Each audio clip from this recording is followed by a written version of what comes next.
oculoplastic surgery. Oculoplastic Surgery. When a patient comes in and asking for something that I don't agree with, I might also say, well, I don't think I'm the right person for you. There are studies out there that show that babies are drawn to what we call more beautiful faces. Why is that? The whole trend of Bella and Gigi and Kendall, and just how can we lift our eyes? Yeah. And it's like, I want to look like this. No matter what I do, you will never look like this. Fillers are bad. Didn't they discover this when they were overselling it to women and over-injecting it in all over their faces? I like filler when it's done for enhancement, not for a change. Not that I would love to not have the rhinoplasty. I would have done it differently. What is anti-aging? Why do we want to fight aging? Do people actually grieve their old faces after surgeries? Everybody is asking me if I've been partying all night because I have those eye bags. So it's actually also a matter of professionalism. Alia, that's like a cha-ching. You don't need beauty for survival, but it sure as hell helps. I'm so excited to be here with you. Honestly, I think a lot of the conversations that me and you as friends, best friends, have behind closed doors are all related to the work that you do, your expertise, and I think it's really beneficial. And I thought it would be amazing if we can share this with your community, with my community. And I think particularly I am in an industry that needs to hear a lot of the talks that we're going to talk about today. So thank you for being here. Thank you. I'm going to start off with you introducing yourself. So who are you, Dr. Alia? Well, who do you think I am? Listen, to be very honest, I've known you for so long, and I always say, oh, my friend, Dr. Alia, she's an eye doctor, but I know that that's not the way to say it. I know it has a name, and it's like Okopolono, so I don't know, girl, you tell me. Well, I mean, if you know I'm an eye doctor, that's already great. I had patients or friends who thought I'm a dentist, so that's very far off. These are not friends, honey. So, right? I think so too. No. So eye doctor is actually right. So I am an ophthalmologist, which is a medical doctor who specialized in eye health, right? So that's ophthalmology. But then I did a special fellowship in oculoplastic surgery. That's it. That's it. Oculoplastic surgery. So what does this even mean? What does it mean? Explain it to us. In simple terms, we all need to understand. We're not all doctors. Go. Basically, I'm an eyelid surgeon. Okay. Does this make sense? Explain more. So I am specialized in plastic surgery. We all know what plastic surgery is. Obviously. Right? So love it. But I love plastic surgery. I'm kidding. Go on.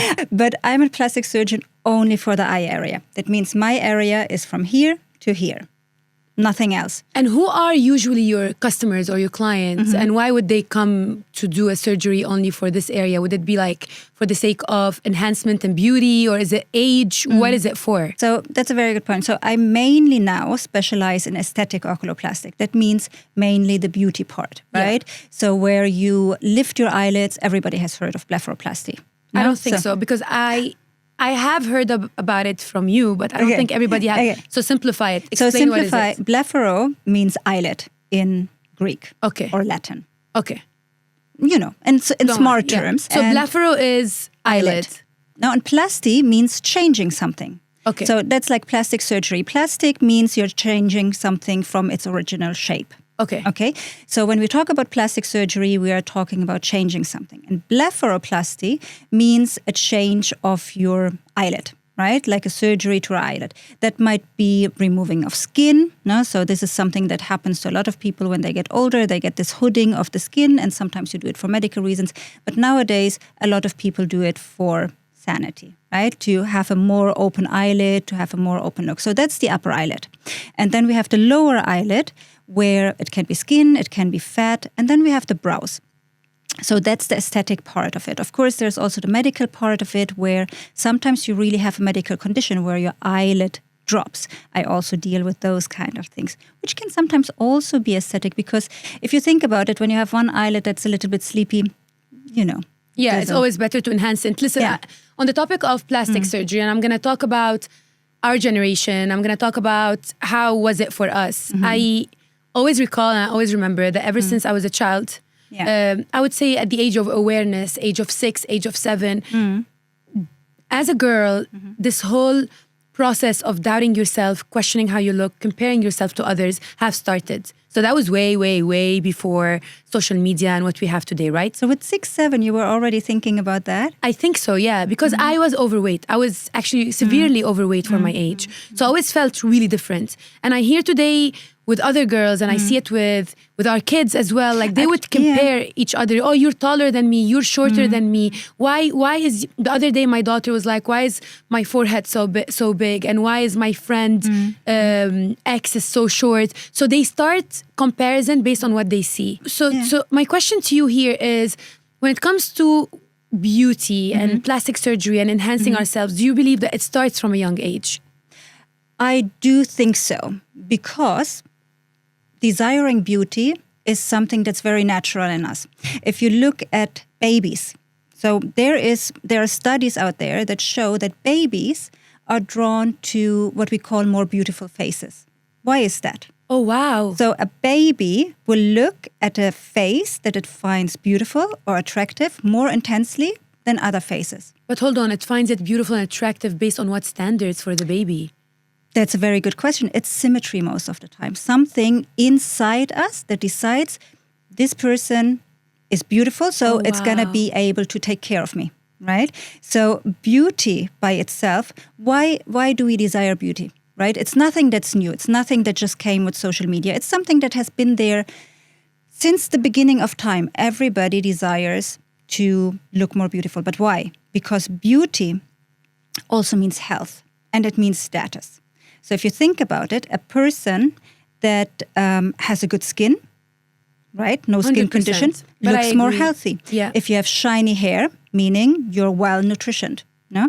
So those kind of things. Symmetry means, you might not have any kind of genetic diseases or anything like this, any kind of deformity. That makes you a better partner, a better person to have children with, for example. So this is where the evolution comes from. So beauty by itself also means health and standard and being able to take care of the person in front of you.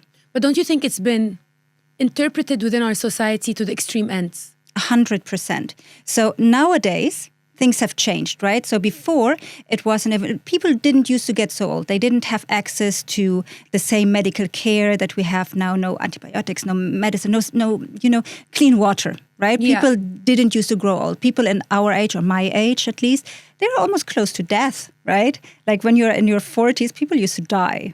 Oh my That's God. not the case anymore. I mean, thank God, because that would have been Well, so close. I mean, I know, right? So we're like so close. But nowadays, we're not even midlife. Like maybe, actually I saw a reel the other day that says when you're 40, the average person has 37 years left. So midlife. But anyway. Stop it. Let's forget. So let's go back to beauty. Let's go back to the beauty and the design. We'll get to wellness though later. Yes. So when it comes to the desire of beauty and where it comes from. So, before it was an evolutionary thing. So people used to seek a more beautiful partner or because they think it's healthy, right? It's a sign of health. Nowadays, things have changed. We have access to healthcare and so on. So now it reached to a point where you don't need beauty for survival, but it sure as hell helps, right? So if you look at corporate life or life in general, there are, and it's a known fact, people who are more attractive get away with more things. They get better jobs, they get better paid, they are more respected. And it seems unfair, but it is something that is more or less ingrained in us. So when you go to a person and you find them well put together, right? They look healthy, they look strong, you just trust them more. And this is where some sort of the advantage comes from. So in a way, it is important to take care of your looks. I really believe it's really important to take care of yourself, of your health, of your wellness. And we come from a society that have taught us time over time that your posture is very important and you should always brush your hair and your teeth must always be good. And if they're not good, go change them. Like you put on your veneers and make sure that you have that perfect white smile. Look people in the eye when you're talking to them. But that's at least where I came from. This is how I've seen things. But in return, you have a whole school of thoughts that debates that this has been affecting majorly on people's self-perception and self-awareness. And it has a big downside and a big downfall where people are overdoing it for the looks, overdoing it for acceptance, and overdoing it to integrate within the society that has put these borders into who gets in and who doesn't. So right now, obviously, we have the problem with younger girls and younger kids who have access to all these tools ahead of them, seeing and comparing to a bigger circle or cycle of people, right? So how do you balance something like this? Because I am with you. I do agree that that a person, male or female, must take care of themselves. You must appear well clean, hygienic, well kept, but at the same time, towards what extent do you have to chop yourself up into 100 pieces to be accepted into the society and inject yourself with all the injectables? Like, where does it end? How do we balance it? It is super tempting, isn't it? Like, you see all those things, and nowadays, especially in social media, and you work in social media. I do. You know it, media, right? And also with our children. I mean, my daughter is 14 years old. She knows more about skincare and beauty trends than I ever did at her age. That's and true. Even now, she knows more. So I think the thing is, beauty is important, and taking care of yourself is important because it is part of health and wellness and feeling good about yourself. Because if you feel good about yourself, you're healthier often, right? So if you feel good in your own skin, psychologically, you feel better and you can live longer and live healthier and so on. But nowadays, the line between what is good and what is too much is very, very fine. And the question that I sometimes ask myself is, who draws this line, right? Who am I to decide that this is too much or this is too little? So the way I see it, there is, especially in plastic surgery, you will see patients who come with the extremely overfilled cheeks and lips and, boobs and everything, right? And then the question is really, okay, there is a right doctor for every patient, but there's also a doctor who should be able to say no. So for me and my patients and my beauty standards, I try to explain to the patients it's what is safe for them, what is good for them, and the long-term results, and how it's going to affect them in the future. So what I mean by this is when a patient comes in and asking for something that I don't agree with, right, then I will explain to them why I don't agree with it. And I might also say, well, I don't think I'm the right person for you or the right surgeon for you for X, Y reasons. I've always been very interested to know two things as a doctor and in your practice when it comes to beauty and beauty standards and these questions, because I myself have asked you a lot of times about this question. And I've said a lot of times no to you. You keep saying no to me, which we're going to talk about that after the podcast. But I want to know, what's the most frequently asked question when it comes to the things that girls specifically want to do to enhance their eyes? Because I know that there's this is what I've been asking for, at least, the whole trend of Bella and Gigi and Kendall, and just how can we lift our eyes upward and how can we have that ponytail look on a 24-hour basis. So what would that be one of the top questions that you get? It is one of the top questions. Like, that's actually really interesting. Like the Bella and the Gigi, right? The Bella and the Gigi. The Bella and the Gigi. We all want to look like Bella and Gigi, and we all want this lifted look. But here's the problem I have with it. We are not Bella and Gigi. You're not Bella, I'm not Gigi. What do you mean? Or either way around. What? I'm not Bella. You're Joana and I'm Alia, right? Yeah. And the line, and this is like, I do get this very often, and this is where I actually often see a red flag, right? If a patient comes in and it's like, I want to look like this. No matter what I do, you will never look like this, right? So there's a very, very deep and important conversation that has to happen, which is managing expectations. And another thing is actually not really, patients come in and say like, oh, I want you to lift this. That's not often what they say. One of the most common things is not a question, it's a statement. They come in, they sit down, and they're like, fix me. What do you want me to fix? What is it that bothers you? Because who am I to point out that, well, this is wrong and this is wrong and this is wrong? This is what most of them would be expecting, because that's although it's wrong, because this is what they see elsewhere happening. But I don't do that because, Sure. Why should I point out a problem which is not even a problem? Because especially when we talk about aesthetic surgery and plastic surgery, we're talking, and I make this very, very clear. It's like, what do I need? Well, first of all, you don't need anything, right? Unless it's a medical condition, you don't really need it. The question is, what do you want, right? If you lift your eyelids or your eyebrows or take care of your backs, is this going to make you happy? And what I also always want to make very clear, and maybe this is costing me business at some point, is it's still a surgery, right? People come in, it's like, just do this. No? And then they expect a certain outcome. And yes, most of the time, it works fine and everything's good, but we're still talking about a surgery. Every surgery can have its risks. And especially when it comes to plastic surgery, it's important to make that clear because we're not talking about medically really necessary surgery. It's a surgery that you want. I'm going to talk about a personal story and we're going to analyze this together because I think I'm definitely not the only woman who have been through this. When I was pregnant with my daughter, and I recall very well, I've gained a lot of weight. I had a lot of complications, a very tough pregnancy, and I felt my worst. I felt my worst because when I looked in the mirror, that woman wasn't me. And the second I gave birth to my first daughter, and back then I was 26, which is, when I look back today, I'm like, 26 is young. 26 is very young to make life-changing decisions because the plastic surgery is, and what people need to understand, it's irreversible. Exactly. You don't go back and you take it back and you don't change it. And I made so many decisions on the spot right after delivery to change so many things into my appearance, whether it's from my body. I did my rhinoplasty. I've done all of this without proper research. I've done all of this without proper education, awareness. I haven't even heard anyone talking about these things and what happens afterwards. Haven't researched the doctors properly, only was based on word of mouth and what my friends recommended.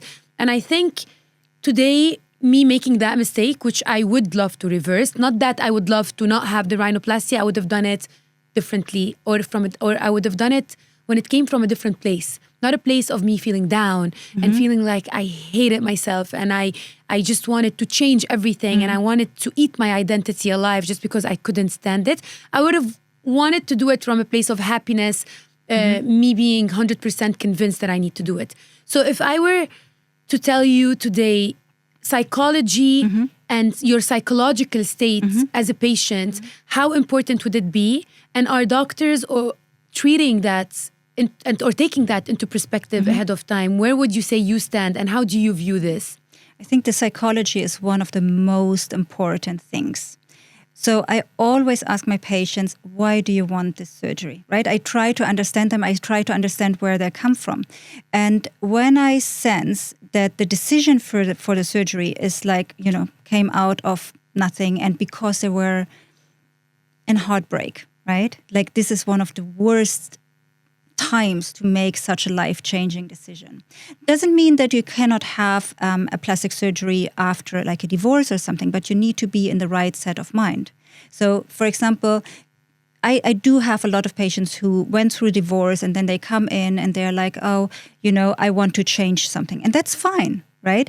But why do they want to change it? Do they want to change it for themselves? Because they feel like they've lost themselves in the last 20 years of marriage and haven't taken care of themselves.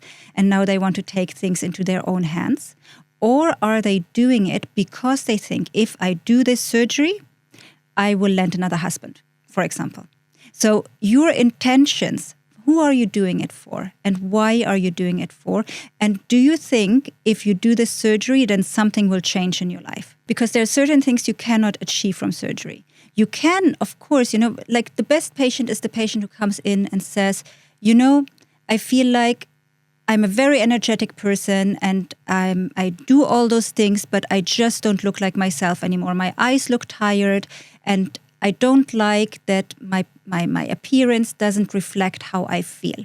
And I don't like that people ask me if I was partying all night or if I'm tired. You know this? Like this feeling when you're feeling fine and then somebody comes up and it's like, are you tired? And it's the worst. And are you tired? And sometimes you wonder why? Like, is it coming out of love and actual like you being concerned, or are you just trying to harm? Are you telling me I look bad? What do you want from me, right? And it happens a lot with women, by the way. Does. Women doing that to other women. It does, but it also happens to men. So, like you would think plastic surgery or any kind of surgery is more reserved for women. And of course, the people or the part of people who are women and doing plastic surgery is much higher than the men. But I do get a lot of men as well nowadays.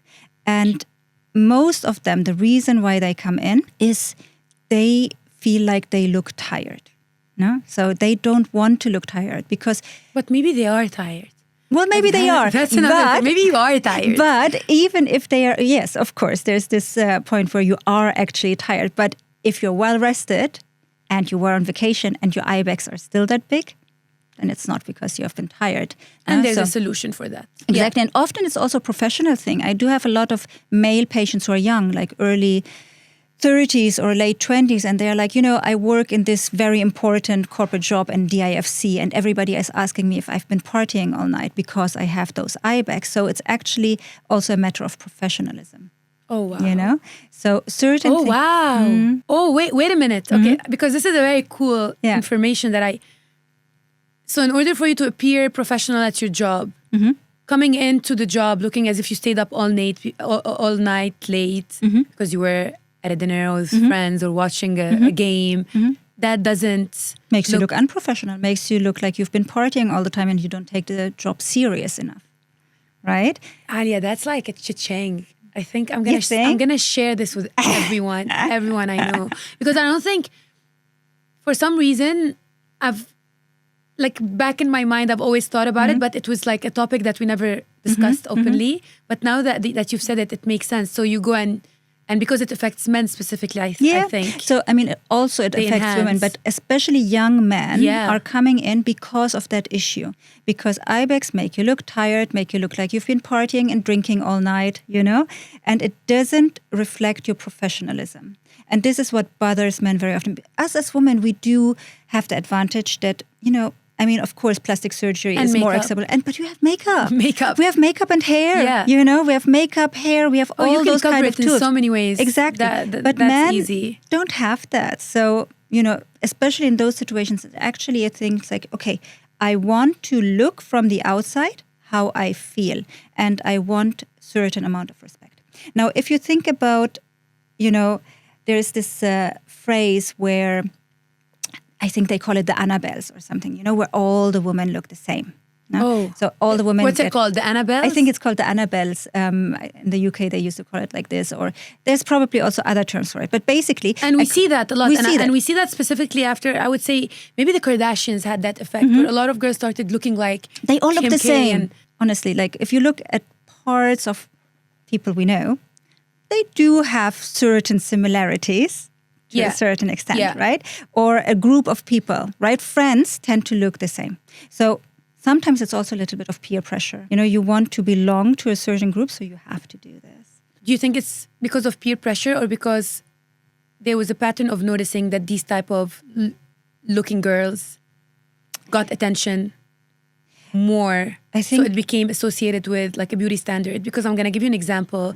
In my hometown, having blue eyes or colored eyes was like a thing. If you had them, done. You won the lottery, you won in life, you won everything, which is really silly. And you can't even do anything about it. Because you literally, I mean, you can wear lenses, but you can't be in lenses your entire life. I mean, I don't know if someone have pulled this off, but I always used to wonder why. Like, why do I, in order for me to be perceived, oh, that girl is a pretty girl, I have to have blue or colored eyes. But yet, although I fought this thought, and although I fought societal pressure and the way society viewed our skin color and our hair color and our eyes color, I dismissed it completely. Up until now, when we see a child who has these traits, we just bless him as if like we've seen the prophet himself. We're like, bless this child, so pretty, so gorgeous. So we still have it in the back of our minds. But do you think it's only the colors, or it's something because somebody told you this is beautiful and now I like it? I think it's 100% a societal thing. specifically in the case of what I was telling you, like where I came from, that was a conversation. Like they would measure who you are on the spectrum of beauty based on the color of your skin.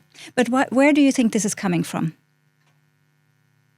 I don't know. You need to tell me. I think it comes from the same concept of wealth. Because if you think about it, like... Okay, hold on. So it comes from the same concept of wealth. Wealth. And interesting. Do you know why I think that? Because back in the days, like especially if let's talk about Caucasians, white people, so who are generally whiter in skin, okay? People who work on the fields are tanned. So this is considered lower class, isn't it? So if you think about it, so why Marie Antoinette used to smother white paint on her face? Because you are rich if you're white, because you don't work in the fields. If you work in the fields, you get a tan. You get bad skin, you get this brown skin color. So for, us as like Arabs or Mediterraneans or Indians, like the whiter you are, the higher your social status is because you don't work outside. You don't get the suntan. This is insane. So this is where it comes from. I never thought about this. Listen, I always wondered. These are all insecurities that we grow up with. And I told you, it started from a very young age. And I had this too. I grew up in Germany. And my dad, bless him, he used to do this little joke with me. He's like, because, I'm more tanned and like have brown hair. He's like, so, Halia is going to come. Everybody's going to be like, Halia is coming from Germany. But then they see you and you're not blue-eyed and have blonde hair. So they're going to be disappointed. It was a joke, right? But like an still, honest joke. Behind that joke. But behind that, it's like, his where is this intentions coming are from? clear, but it's coming from his own insecurities. How could he belong Because in my Germany? dad, funnily enough, comes from a family where both his brothers have blue eyes and blonde hair. And he's the only one who has brown hair and brown eyes. So it's probably his own insecurity that he always Obviously had. reflecting it, right? mirroring it.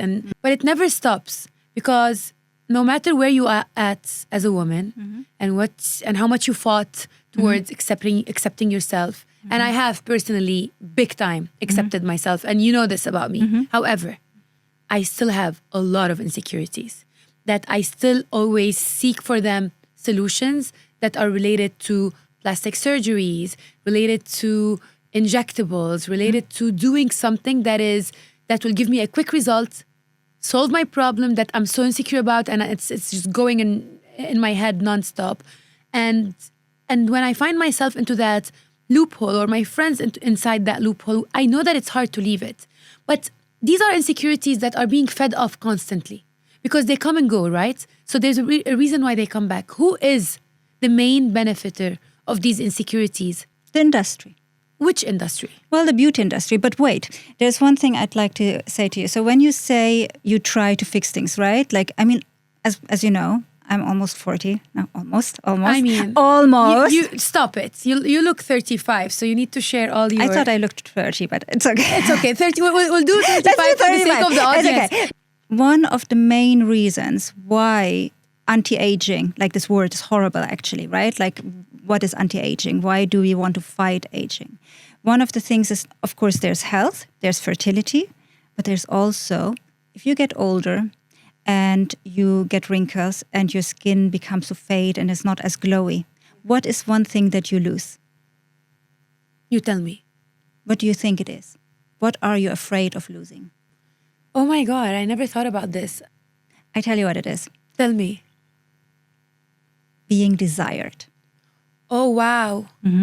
So, like when you get older, right, and you don't get this attention anymore that you got before, right, like as a young girl or like as a 20-something, being desired, having people look at you and smiling. So as you get older, you lose this.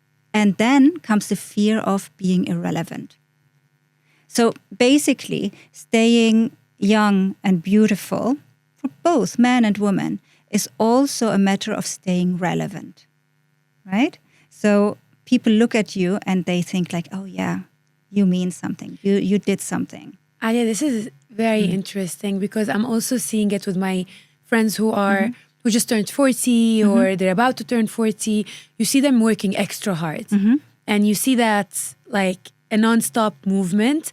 When these women come to you and they ask you to fix their eyelid, to make them look younger, to just help them with the, with a more refreshed, younger look.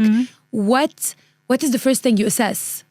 And I'm talking about that specific age group because not all of them need these yet. Yes. So what is the first thing you assess?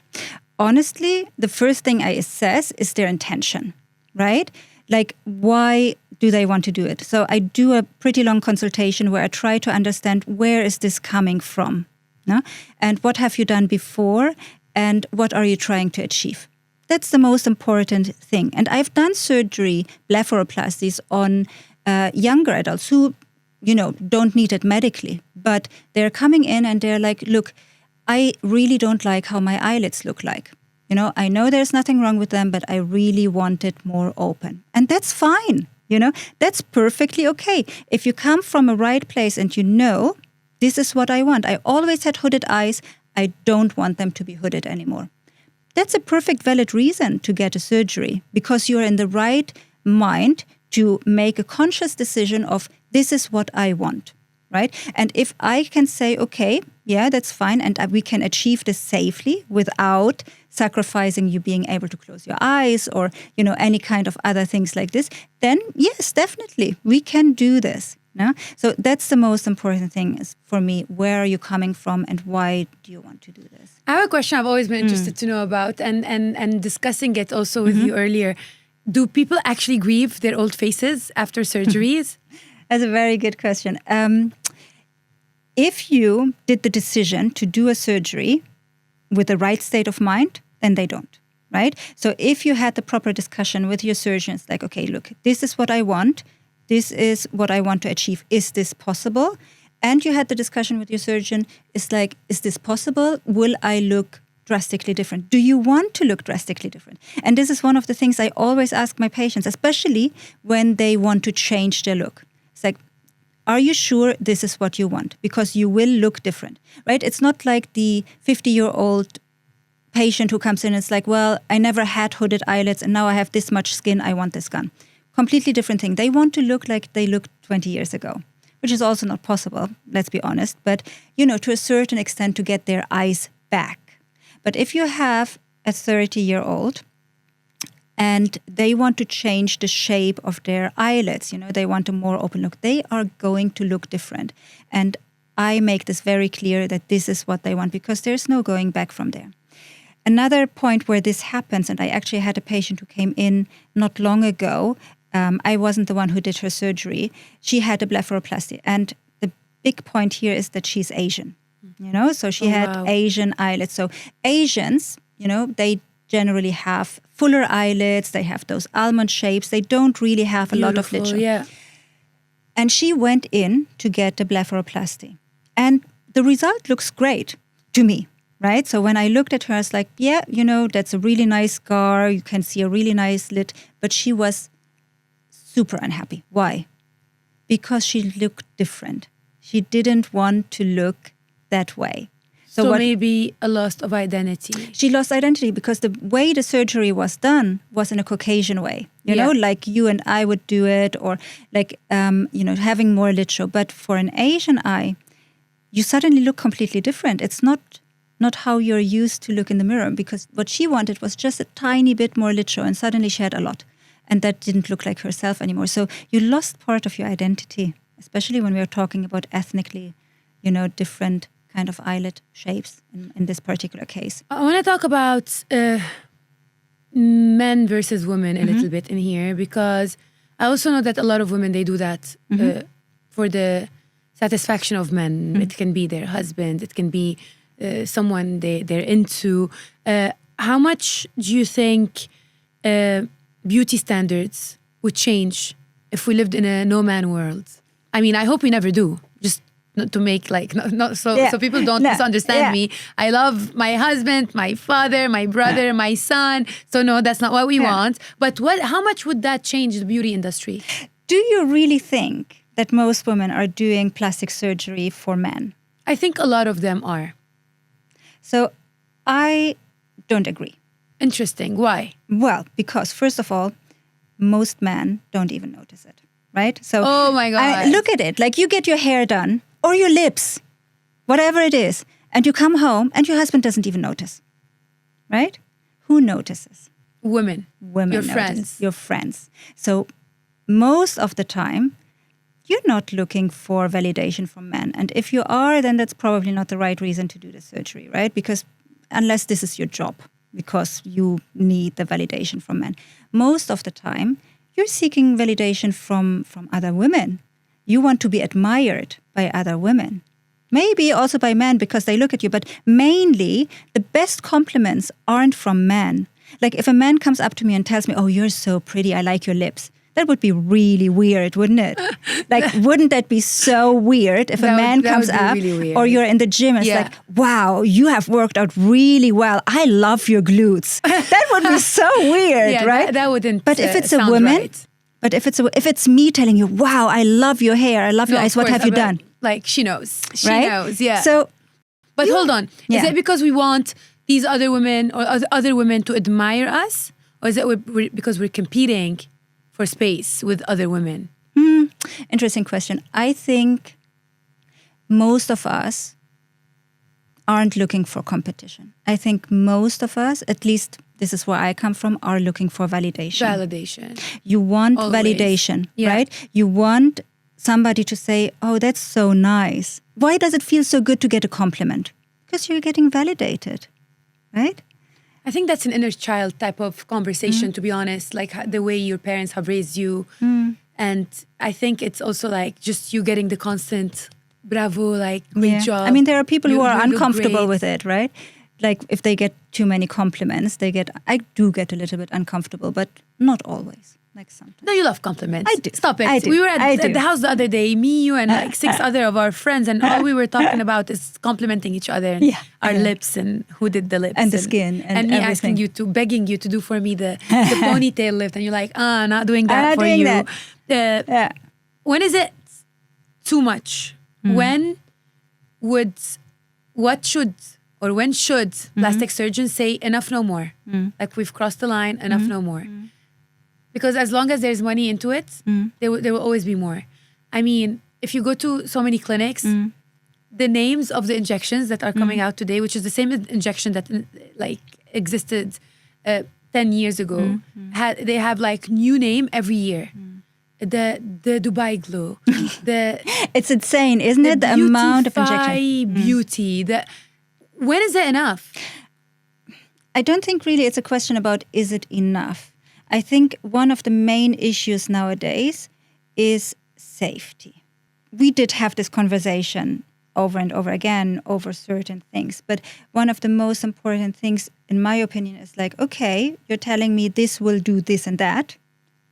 Where's your research? You know, what is your evidence that this treatment is gonna do this? Right? We don't have to. We won't tap into it. But like one of the biggest things is peptides nowadays, right? Because there are peptides who are great and they are approved because there have been studies. But a lot of things are getting out of control because people are just injecting them left and right. And I've been tempted too. But you know, in my medical sense, it's like anything you inject, anything you do, what are the risks and what are the side effects? And if I don't have a clear answer to this, then it's not the right time to do those things. And the same thing is with injectables. So especially when you go to conferences, and I've been to a lot of conferences, and you see people from Brazil telling you, oh, you can inject this and this, and then you mix this and this. And, you know, everybody does a little bit something that is different, and in their hands it has worked great.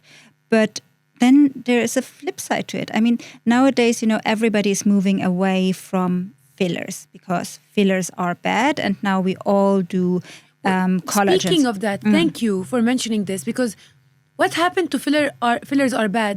Didn't they discover this when they were overselling it to women and over-injecting it in all over their faces, on their cheekbones? Exactly, that's it. So what happened with that? Like, how did that evolve into something new? Just a new product was released? So I think what happened is, so filler have been around for now, over 20 years. The main problem was, and I like filler, right? In the right patient. When it's done for enhancement, not for changing the face. But what happened over time, and this is why filler suddenly became the villain, right? It became so bad. Because first, when filler were marketed and implemented, it was like, oh, you put it in, you inject it, and after 6 months, 12 months, let it be 18 months. You have to do it again because it's gone. The truth is it's never gone. Wow. So fillers, they stay. They stay, right? What changes is your face, your structure, because you're aging. You're not the same person 5 years ago and now. Your skin ages, right? Like you get more sagging. And this is why you feel like, oh, the filler was here and now it's here. No, it's not really. Maybe it metabolized a little bit, but it's still there. And then you go in and you inject again and again and again and again and do this over a course of 20 years. And suddenly the person you were is not the same. You suddenly have this big of cheeks, right? Everything looks unnatural. You aged in a disproportionate way because what you did, you overfilled it in this area and now your face just looks alienized. And this is what happened. So a lot of people have suddenly realized this because they have been injecting for 20 years. And now they are like, oh, I need to get rid of all this filler. I need to dissolve everything, which, by the way, doesn't always work because some of it never goes away. And now it's all about collagen and improving your skin, which Boosters, exactly boosting it. Yeah, fine, you can do this, but filler is not really the villain. The villain is the wrong use of it. You know, like injecting over and over again and trying to hide something that isn't fixable with a filler. And then you had those faces with, you know, they just look, we call them pillow faces and duck lips and all those funny names that they came up with. And at the moment, I actually think it's a quite healthy way where it's moving to a more natural look, maybe because I do like the more natural look. I was never a fan of the overlooked aesthetic. You know, some people can be, and this is perfectly fine, but that's just not me. No, but it is the new trend. And I think it's all because of the wellness industry and the new boom that we're witnessing throughout that industry, where it's like bare face, minimal, and everything about you should just like be subtle, grounded, closer to the ground. But it's also a trend. And that's my problem. Yeah. Because we're following it. Yes. Because we are somehow finding our way back inside that loophole. So whether I used to spend my time, effort, money, obsessing over, you know, a little Botox, a little filler, a little thought about a plastic surgery. Right now, we are obsessing with peptides. We are obsessing with biohacking your body and spending. What does this even mean, biohacking is like it's a new word. I hate this word. Tell us why. Because I follow a lot of biohackers. Because it's so ridiculous. Like if you think about biohacking, what on earth, what do you think biohacking means? Like what is even that word? How the heck do you hack bio? Oh my God, stop doing this to me. I love them. I've been trying to biohack. Remember when I told you, and right now, because of the biohacker that I'm following, I stopped drinking No, you stopped drinking pasteurized milk. Pasteurized milk, sorry. I stopped drinking pasteurized milk and I only have raw milk, right? And then you ask me if I boil it, and I'm like, of course. And then you're like, you're doing That's it. what pasteurizing is, right? And you blew my mind. Like, I mean, listen. Yeah. Listen, I'm not easily influenced. I'm not. But the problem is they are advocating for healthier habits. Habits that keep you away from screen. Habits that somehow are rebelling against the current status quo. Habits that are making you feel more grounded and at ease. Spending quality time in the nature with your with animals and with your kids and just doing things that are grounding you. Now, the word itself, biohacking, I have no idea where it came from. And if there's someone who's an expert, please comment below and explain it to us. I would love to know what biohacking actually means. Because to me, it's like, that's just a fancy word for making things up. It's like, oh, you know, you get your unpasteurized milk and then you pasteurize it at home. Great. You know, just but what if that's what I've done? What if they don't do that? Wait, like maybe I've done it in the wrong way. I mean, it's the same thing. I mean, if I you don't say drink like, cold coffee, so all this kind of natural movement, people are like, oh, everything has to be vegan and it has to be natural and it has to be this cruelty-free and all those kind of things, right? Like cruelty-free, I completely agree with. But what is even clean skincare? yeah. That's just a marketing term. Like, what does it even mean? Who said that certain things are bad for you. Or then there are all those kind of natural treatments. Oh, like, you know, did you see this woman who was like spreading banana peels on her face? No, thank for God. natural, for natural. Because I would have done it the next day. And I think that's I'm happy I haven't seen her. No, but that's your field basically, right? Like people are exploiting people with certain kind of things that are clickbait, and then everybody does it. I agree with that. Listen, all I know is that there's just too much out there and it's so noisy. And we're all opting into faster information, obviously, because it exists, because it's there, and because it's easier, and people know about it nowadays also, right? People know about it nowadays as well. However, I think it's everyone's responsibility.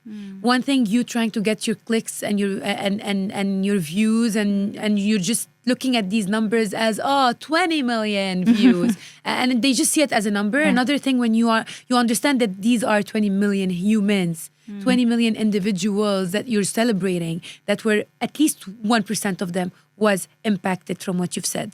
But don't you think sometimes people are very quick on the like button, or just like scroll over and didn't actually see anything?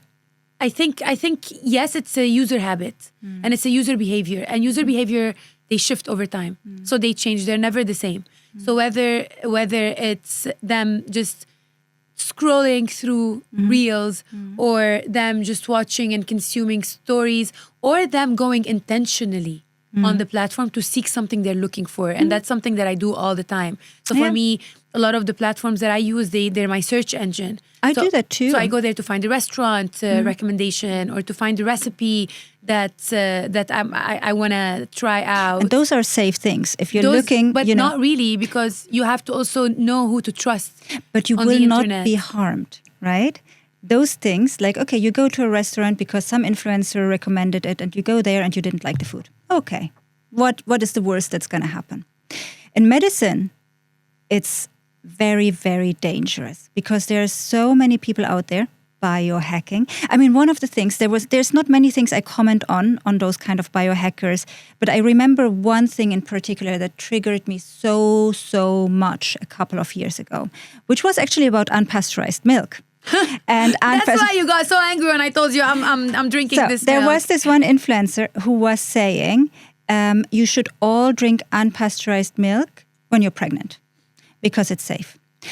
Everybody knows that that's not safe, because you might get salmonella, you might get any kind of diseases, and then saying, oh, a pregnant woman can do that. You know, if you take it and you get a little disease, then you take an antibiotic. But if you're pregnant, your baby cannot defend itself. Worst case, you're going to lose it, or it's going to get like irreversible diseases, you know? So those things are actually so dangerous. No, you're right. You're 100% right. So dangerous. And this requires a certain level of monitoring and social responsibility. Whether it's content creators, they need to be responsible. Whether it's doctors, because I see doctors who do that all the time as well. Them being responsible, and this responsibility, I really believe it should be part of the education system at the moment. Social responsibility. What are we spreading? Fake information, false information, because it can be a lot, and it can be overwhelming. And if someone does not have the savviness, can be drawn into like a black hole that can lead to a lot of nasty things. I wanna really like take a moment to celebrate you first, because I think you have come to establish and achieve so much in your industry and in the scene, and we see it every day. And I see a lot of my friends, they come to you, you're their personal doctor, and no one says anything other than the most beautiful, wonderful things about you. I personally cannot live without you. Like, I mean, you're my doctor for everything, including things around peptides and things around what's happening to my heart rate. The Whoop showed me that my HRV is 13. It was actually 13. 13, it's like... But it's not necessarily a bad thing. I mean, for me, that's like me dead. But you're my everything doctor. It just means you're very stressed, by the way. Oh, I am. But anyways, we'll talk about that later. I'm just saying it. So it just means you're very stressed. But just keep in mind, I'm an oculoplastic surgeon, not a cardiologist or a GP. I know, but for 100%, you can. I'll happily advise you, but you know. We need to seek experts. Yeah. Experts, always. Yeah.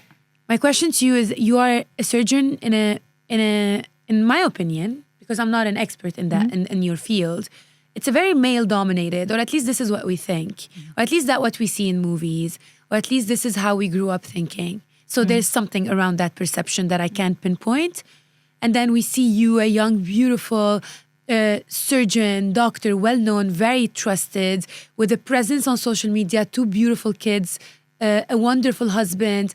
What does it take to build all of this ecosystem, and what is the formula? And this question I'm asking you for all women out there who are watching us, whether they're in medicine or in other fields.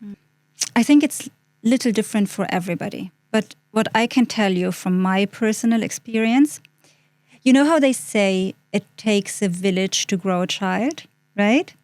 I think it's the same in anything, right? So I believe I am extremely privileged. I come from a family that has been extremely supportive and, empowering women. And I mean, especially, as an Arab woman, I think it's probably not something that's very... I think in the world you don't expect that so much. But I do come from a family where my father is a doctor and my mom used to work with my dad, and they were all very focused on our study and making sure that girls, equally as boys, do get far in life and support us and give us the strength to do this. But that wasn't the only thing. So I did come from a family that supported me into going into medicine, achieving my career, standing on my own feet and being strong and independent. But that's not where it ended. I continue to be really, really lucky and blessed to find a husband that is confident enough and strong enough to build me up and wanting to see me succeed. Even when I sometimes just wanted to be a trophy wife. I tell you, like sometimes I was like, I just don't want this anymore. This is too much work. I just want to, do a little job and just, Yeah, I just, this is just too much. And he would be like, no, you have to be strong. You have to be independent, and you have to show our daughters what is possible.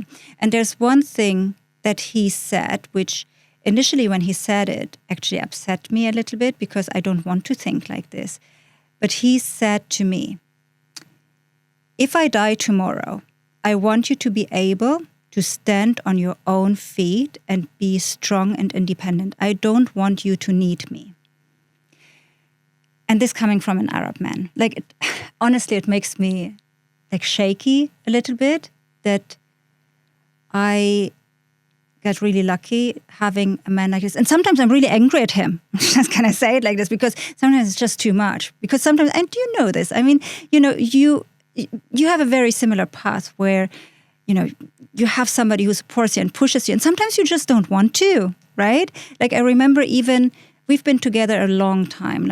We've been married now almost 17 years. Bless. Oh. So that's a really long time. So we had our ups and downs, right? Yeah. But it didn't just start now or later. It started the second we were together. And I was doing my PhD at that time. And, as a doctor, you don't necessarily have to do a PhD. It's and there I was doing this research, and I was having Maya at this time, my eldest daughter, and she was a baby. And I was like, I don't want to do this anymore. This is just so much work, writing and doing. And what is it for? What is it going to make? It's like, no, you have to do this. And pushed me. And sure enough, at the end of the day, I did finish it and I did get it. And there's so many points in our life where he really pushed me to be the best version of myself, even if I didn't believe it myself. So to answer your question, what does it take? It takes a good support system. It takes, a family. It takes friends. It takes people who believe in yourself. Of course, you can do it all by yourself and just show everybody, right? We do have people around us where we know, the husband wasn't as supportive. But I must say, in my friend group, I have another friend of mine in Germany as well, and people that I see around where the husbands actually have been extremely supportive.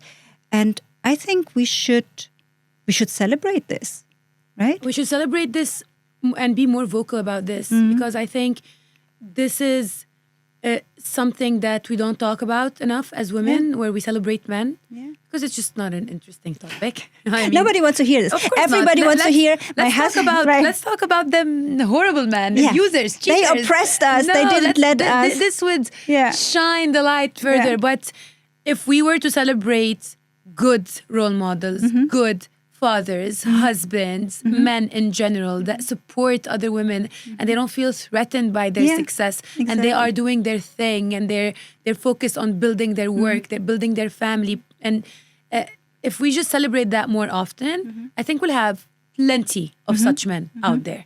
We'll have plenty of these family men, plenty of secure men who just want to uplift the women in their lives. And isn't it so important also for our children to see? So important. I mean, I only have daughters, but I'm so grateful that my daughters see me and see their dad being supportive.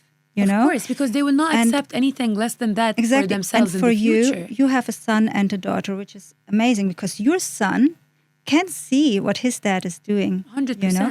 So that they can become good fathers and great husbands. Great and figures in the society Yeah. overall. Just it's a healthy indicator that must be celebrated.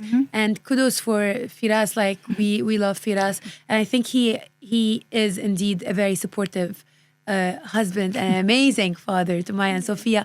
But to wrap this up, I just want to say that I think we really truly need voices like yourself more often to come forward and talk about what's happening out there in this industry.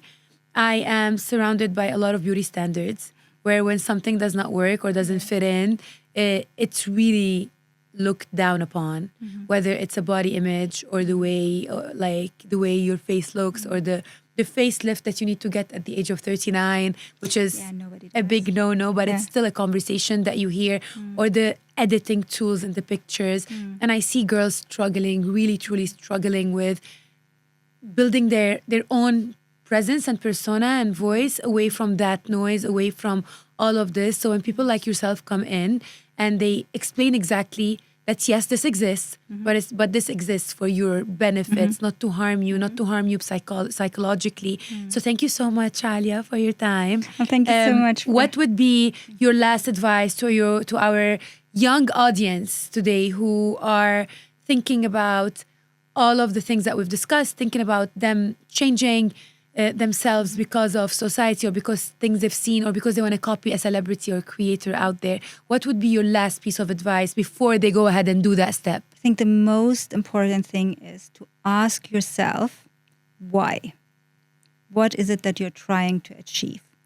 And that you should not only do when it comes to plastic surgery, it comes to everything. What is it that you're trying to achieve? Why do you want it? And is that really going to make you happy when you get the outcome? I love you so much. You are forever going to be my forever everything doctor, but you are spectacular in what you do. Thank you so much for your time today. I felt that this conversation was truly needed. At least I needed it. I needed to let it out of my chest, and I needed to have girls understand or just people understand that yes, these procedures, they exist, and yes, there's beauty standards, but at the same time, there's a boundary and there's a fine line on how we navigate it. So thank you for your time and thank you for coming, and I'll see you very soon. Thank you so much for taking the time.